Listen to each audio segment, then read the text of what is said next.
એમ તો રશિયા અને યુક્રેનની વચ્ચે યુદ્ધ ખાસા ટાઈમથી ચાલે છે. અત્યારે તો એ બંને વચ્ચે નેગોશિએશન પણ ચાલી રહ્યા છે સીઝ ફાયરના. પણ 1 જૂન 2025ના દિવસે યુક્રેને એવું કરી બતાવ્યું જેના લીધે યુદ્ધની પરિભાષા, યુદ્ધની રણનીતિ જ બદલાઈ ગઈ છે. યુક્રેન ક્લેમ કરે છે કે રશિયાના 5 એરબેસીસ, જેમાંથી ઘણા એરબેસીસ તો યુક્રેનથી 8,000 કિલોમીટર દૂર છે, એવા એરબેસીસ પર એમણે અટેક કર્યો, જે અટેકમાં રશિયાના 41 લોંગ રેન્જ સ્ટ્રેટેજિક બોમ્બર્સ, જે ન્યુક્લિયર કેપેબિલિટી ધરાવે છે, એવા 41 બોમ્બર્સને ડિસ્ટ્રોય કરી કાઢ્યા યુક્રેને. આના લીધે યુક્રેન ક્લેમ કરે છે કે રશિયાને $7 બિલિયન નુકસાન થયું છે. આ ઓપરેશન સ્પાઈડર વેબ યુક્રેને કઈ રીતે કર્યું એ જો તમે જાણવા માંગતા હોય અને આ પદ્ધતિથી હવે દુનિયામાં આગળ શું થશે એ બી જાણવા માંગતા હોય તો એના માટે ધ્યાનથી સાંભળજો. હું તમને એક વાત કહું.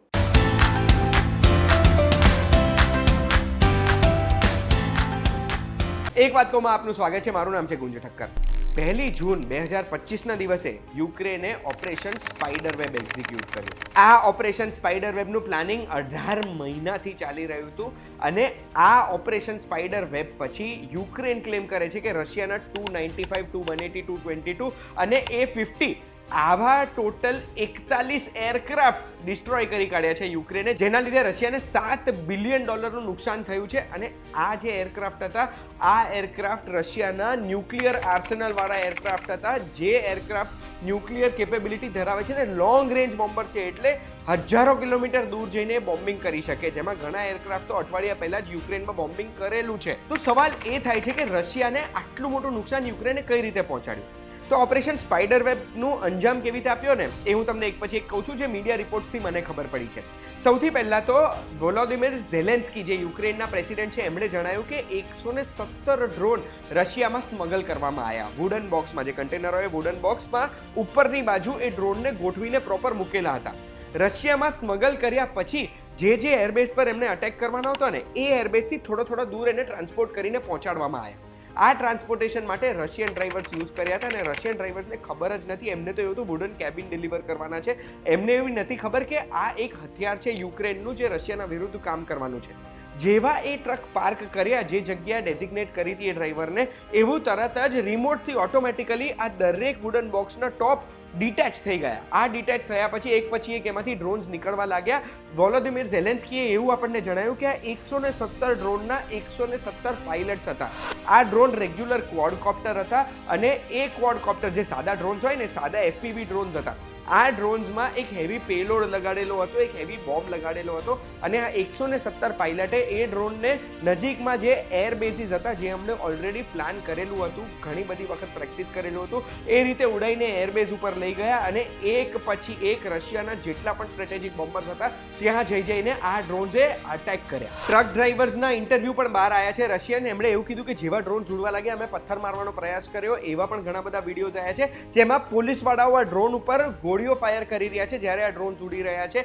પણ તો પણ રશિયાને નુકસાન પહોંચ્યું ને એના ઘણા બધા વિડીયોઝ અને સેટેલાઇટ ફૂટેજીસ સામે આવ્યા છે. વાસિલ મલિયુક, જે યુક્રેનના સિક્રેટ સર્વિસીસના હેડ છે, એમનો ફોટો પણ પછી બહાર પબ્લિશ કરવામાં આવ્યો, જેમાં એ રશિયાના બોમ્બર્સ અને એમના એર બેઝીસના ફોટા અને મેપ સાથે પોસ્ટ કરી રહ્યા છે. આ આટલી મોટી અચીવમેન્ટ યુક્રેને કરી છે, પણ મને તો એક પ્રશ્ન એ જ થાય છે કે ભાઈ આટલા સ્ટ્રેટેજિક બોમ્બર્સ હતા, આટલા ઇમ્પોર્ટન્ટ પ્લેન હતા, તો રશિયાએ બહાર ખુલ્લામાં કેમ મૂકી રાખ્યા છે? ખુલ્લામાં મૂકી રાખ્યા હોય તો ઇઝીલી કોઈ પણ અટેક કરી શકે છે, કોઈ પણ સ્પાય સેટેલાઇટ એને ઇઝીલી સ્પોટ કરી શકે છે. તો આ બહાર મૂકી રાખવાનું કારણ શું હતું? થોડું શોધ્યું તો મને ખબર પડી કે રશિયા અને અમેરિકાની વચ્ચે ફેબ્રુઆરી 2011માં એક ટ્રીટી થઈ હતી. આ ટ્રીટીના આધારે રશિયા અને અમેરિકા પોતાના ન્યુક્લિયર વેપન્સ ઘટાડી રહ્યા હતા અને એટલે જ એ ન્યુક્લિયર વેપન્સ બહાર બંને દેશોને દેખાઈ શકે ને, ટ્રસ્ટ વધારવા માટે એવી રીતે મૂકેલા હતા. એટલે જે રશિયાના ન્યુક્લિયર વોરપ્લેન્સ હતા એ એવી રીતે મૂક્યા હતા કે અમેરિકાની સેટેલાઇટ ઇઝીલી જોઈ શકે અને એ પ્રૂવ કરી શકે કે ભાઈ અમારે કોઈ ન્યુક્લિયર અટેક કરવો નથી. આ એક ન્યુક્લિયર ડીઆર્મામેન્ટ તરફ જવા માટેની ટ્રીટી હતી. પણ આ ટ્રીટીના લીધે રશિયાને બહુ જ મોટું નુકસાન થયું છે. નુકસાન ફક્ત આર્થિક નથી, આ પ્લેન્સ, આટલી મોટી એરફોર્સ જ્યારે ડિપ્લીટ થઈ જાય છે, રશિયાએ તો રિપોર્ટમાં એવું કીધું છે કે ફક્ત 2 એરબેઝ ઉપર જ પ્લેનને નુકસાન થયું છે, પ્લેન્સ ડિસ્ટ્રોય થયા છે એવી તો વાત એમણે કરી નથી, પણ જે વિડીયોઝ જોયા છે, સેટેલાઇટ ઇમેજ જોઈ છે, એનાથી ખબર પડી છે કે રશિયાને જે નુકસાન થયું છે ને, નુકસાનની ભરપાઈ કરતાં 5, 10, 15 વર્ષ થઈ શકે, કારણ કે એરપ્લેન્સ બનવામાં એટલો સમય લાગે છે. અને આનાથી આગળ ખબર છે શું થશે? ભલે આમાં યુએસનો હાથ હોય કે ના હોય, રશિયાને હવે ખબર પડી ગઈ છે કે આ યુએસની ટ્રીટીનો ફાયદો હવે બીજા દેશો ઉપાડી રહ્યા છે. અને એ તો જગ જાહેર છે કે યુરોપ અને અમેરિકાનો થોડો સમર્થન યુક્રેનને છે જ.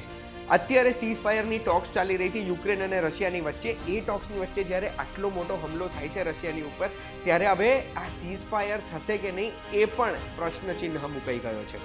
અને આ જે અટેક યુક્રેને રશિયાની ઉપર કર્યો ને, આનાથી બે દેશોની વચ્ચે જ્યારે યુદ્ધ થાય છે કે પછી કોઈ ટેરરિસ્ટ અટેક થાય છે, આ બધાની રણનીતિઓ હવે બદલાઈ જવાની છે. અને જે આપણે જોઈ રહ્યા છે દુનિયામાં, જે ડ્રોન વોરફેર તરફ દુનિયા આગળ વધી રહી છે, એ ડ્રોન વોરફેર હવે કઈ રીતે ટેકલ કરવું ને બધા દેશની મિલિટરી, બધા દેશની ડિફેન્સ સિસ્ટમ્સ એનું ધ્યાન રાખશે. આજે આપણે ઇન્ડિયાના ડિફેન્સની વાત કરીએ ને, તો આ ડ્રોન વોરફેર માટે ઇન્ડિયાના ડિફેન્સે પણ તૈયારી કરવી પડશે.